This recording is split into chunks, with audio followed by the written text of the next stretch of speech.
Un nouveau visage pour les murs vieillis de l'Albatros, studio construit par les frères Pathé. Celui de Raquel Meller, une actrice qui a incarné Carmen en 1926. Artov Popov fait ainsi ressurgir des vieux souvenirs de ce lieu mythique du cinéma, en plein cœur de son quartier de Montreuil, en région parisienne. Ce mur servait à rien, tant qu'à faire, autant qu'il porte un message qui ne soit pas publicitaire, qui ne soit pas spécialement intéressé, mais voilà, qui est juste là en lien. Et du coup, ouais, il faut rester connecté à son lieu. Je pense que c'est important, un graffeur doit...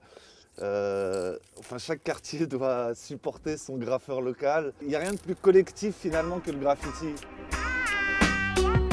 Popov connaît le propriétaire des lieux, certes, mais n'a pas pour autant le droit de graffer sur ses murs.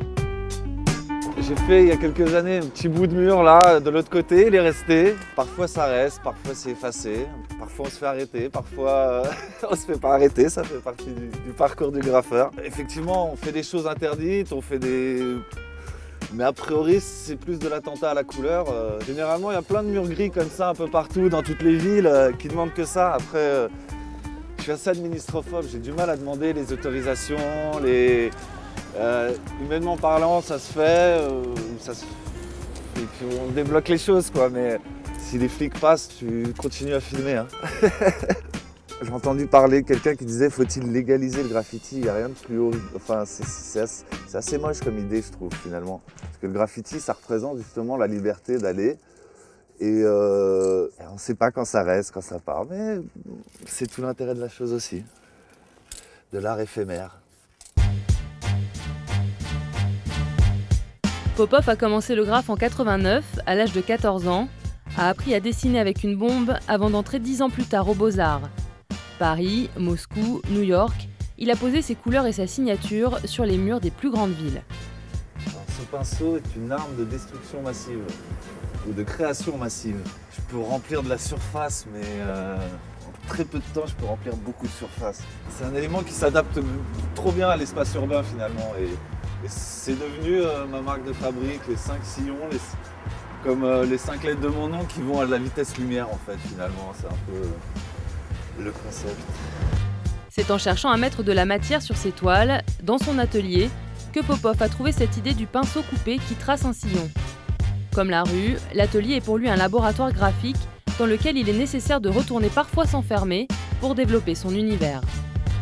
Je crois que ce qu'on fait dans la rue, le graffiti, si je peux me permettre la comparaison, c'est du live, c'est de la musique live, c'est un concert, on a une prise directe avec les gens et on fait quelque chose, ça marche pas, mais il y a un espace-temps où on fait ça.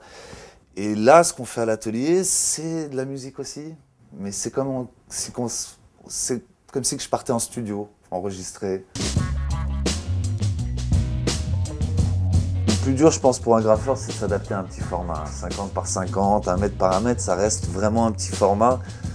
Quand on a commencé par des 4 mètres par 5, avec l'épaule, le graffeur a tendance à peindre avec son corps, il y a une gestuelle, il y a une dynamique. Là, tout d'un coup, ça devient avec le poignet qu'on peint. Mais c'est quelque chose de plus intérieur et je pense c'est intéressant de travailler sur ces terrains-là différents en fait. On peut rester un bout de temps à l'atelier, mais au bout d'un moment, ça gratte. Le doigt, il faut qu'il utilise la bombe. Le doigt sur la bombe, de plus en plus haut. Comme ici, dans le 20e arrondissement de Paris, sur cette fresque de 20 mètres, un hommage aux résistants du groupe Manoukian. Je pense qu'à 70 balais, je serai encore en train de graffer. C'est ce qu'on se disait tout à l'heure dans la rue. Finalement, c'est quelque chose de tout à fait... qui tient jeune, qui nous permet de rester en contact avec la vie.